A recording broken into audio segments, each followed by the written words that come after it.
Assalamualaikum warahmatullahi wabarakatuh.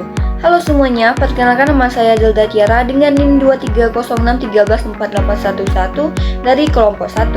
Nah, pada kesempatan kali ini saya akan menyampaikan hasil tugas poin yang pertama yang membahas tentang ketimpangan pembangunan antar wilayah, indeks Williamson, serta upaya penanggulangannya, khususnya di Provinsi Riau dalam fokus pada Kota Pekanbaru. Selamat menyaksikan. Baik, langsung saja pada topik yang pertama, yaitu penyebab ketimpangan pembangunan antar wilayah. Ketimpangan terjadi karena adanya perbedaan sumber daya alam, infrastruktur, akses layanan publik, dan kebijakan yang tidak merata. Wilayah yang dekat dengan pusat pemerintahan seperti Kota Pekanbaru umumnya lebih berkembang karena memiliki fasilitas dan jaringan ekonomi yang lebih baik. Nah, sebaliknya, wilayah pedalaman atau pesisir di Provinsi Riau seringkali tertinggal akibat keterbatasan akses dan perhatian pembangunan. Faktor sejarah, konsentrasi investasi, dan kualitas sumber daya manusia juga memperbesar ketimpangan ini. Statistik yang digunakan untuk mengukur tingkat ketimpangan pembangunan antar wilayah berdasarkan PDRB per kapita dan jumlah penduduk. Nilai indeks berkisar antara 0 hingga 1. Di mana nilai mendekati 1 menunjukkan ketimpangan yang tinggi. Dalam tugas ini berfokus pada Kota Pekanbaru. Nah, berdasarkan data BPS, PDRB per kapita Kota Pekanbaru tahun 2022 diperkirakan sekitar 150-155 juta dan meningkat menjadi 157,38 juta pada tahun 2023. Jumlah penduduk kota ini stabil di angka 1,12 juta jiwa. Sementara itu, rata-rata PDRB per kapita Provinsi Riau tahun 2023 adalah sekitar 154,52 juta. Artinya, PDRB Pekanbaru berada di atas rata-rata provinsi, yang menandakan bahwa Pekanbaru menjadi penyumbang utama ketimpangan. Nah, karena itu, Pekanbaru memiliki pengaruh besar terhadap nilai indeks Williamson Provinsi Riau, yang berarti pembangunan masih sangat terpusat di kota ini dan belum merata ke daerah lain. Nah, masuk ke bagian upaya penanggulangan ketimpangan, ada beberapa strategi yang dapat dilakukan, seperti yang pertama, pembangunan infrastruktur di daerah tertinggal. Yang kedua, alokasi anggaran yang lebih adil melalui dana transfer pusat ke daerah. Nah, yang ketiga, penguatan ekonomi lokal melalui UMKM dan pertanian. Serta yang keempat, program transmigrasi dan migrasi spontan. Nah, adapun salah satu contoh nyata adalah program transmigrasi di Provinsi Riau.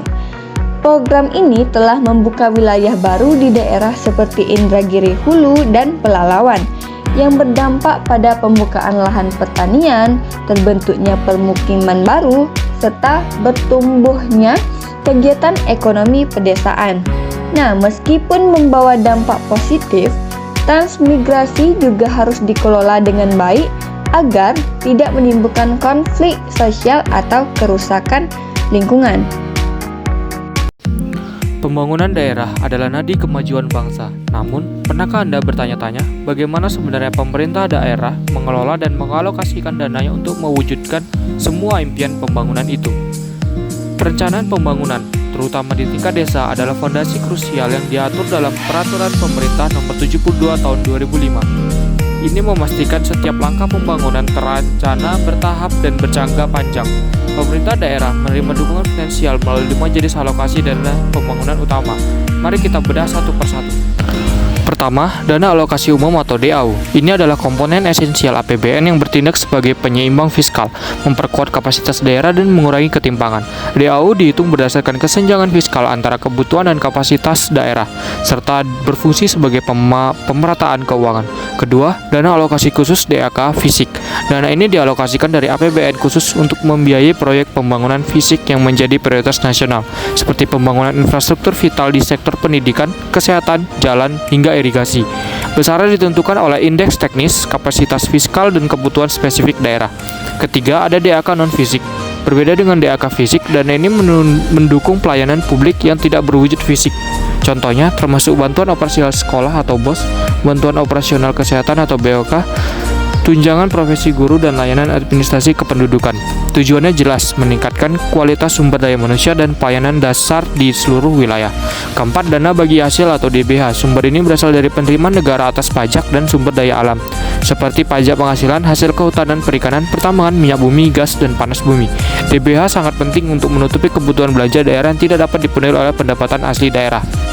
Dan yang terakhir, kelima, adalah dana insentif daerah atau DID.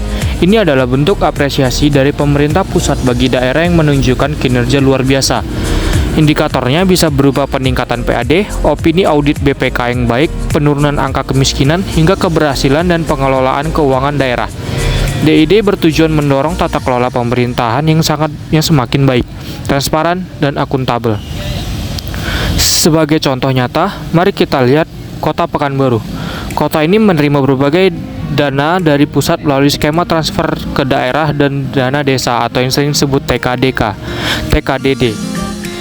Tujuan utamanya adalah pemerataan pembangunan dan penguatan kapasitas fiskal daerah.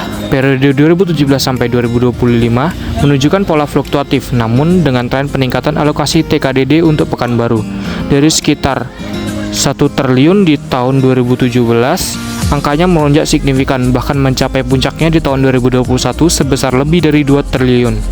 Sebagian besar dipengaruhi oleh kebijakan fiskal pusat untuk penanganan COVID-19.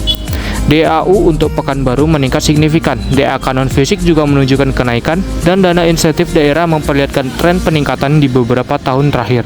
Namun, DAK fisik dan DBH mengalami fluktuasi yang cukup tajam.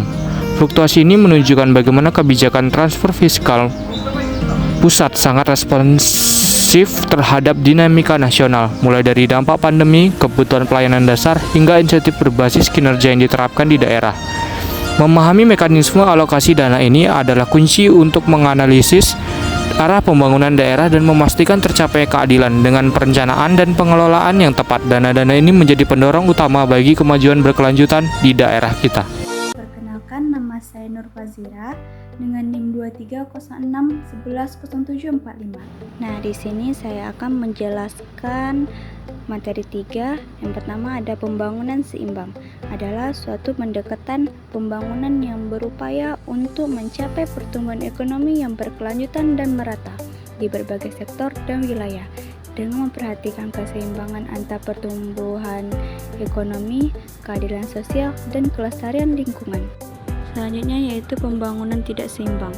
Adalah kondisi ketika pertumbuhan dan perkembangan suatu wilayah atau sektor dalam suatu negara tidak merata, baik secara ekonomi, sosial, maupun infrastruktur. Hal ini ditandai dengan adanya ketimpangan dalam berbagai aspek, seperti pendapatan, akses terhadap sumber daya, kesempatan kerja, dan kualitas hidup. Pertumbuhan ekonomi adalah proses kenaikan output per kapita dalam jangka panjang, yang mencerminkan peningkatan kapasitas produksi suatu negara melalui penambahan faktor produksi dan kemajuan teknologi. 3 faktor utama dalam pertumbuhan ekonomi adalah akumulasi modal, pertumbuhan penduduk, dan kemajuan teknologi. Terdapat beberapa jenis teori pertumbuhan ekonomi, yaitu teori klasik dicetuskan oleh Adam Smith menyatakan bahwa pertumbuhan dipengaruhi oleh akumulasi modal, tenaga kerja, dan pembukaan pasar melalui pertumbuhan penduduk, namun terbatasnya sumber daya membuat pertumbuhan bersifat menurun dalam jangka panjang. Yang kedua yaitu teori neoklasik, menjelaskan bahwa pertumbuhan jangka panjang hanya terdapat mencapai melalui kemajuan teknologi. Model ini memandang pertumbuhan sebagai hasil dari modal, tenaga kerja, dan kemajuan teknologi dengan asumsi diminishing return terhadap modal dan tenaga kerja. Yang terakhir yaitu teori historis. Pertumbuhan ekonomi adalah peningkatan kemampuan jangka panjang suatu negara dalam menyediakan barang dan jasa. Witness menekankan bahwa pertumbuhan hanya efektif jika didukung oleh teknologi yang berkembang dan menggunakannya yang efisien. Selanjutnya, teori pusat pertumbuhan.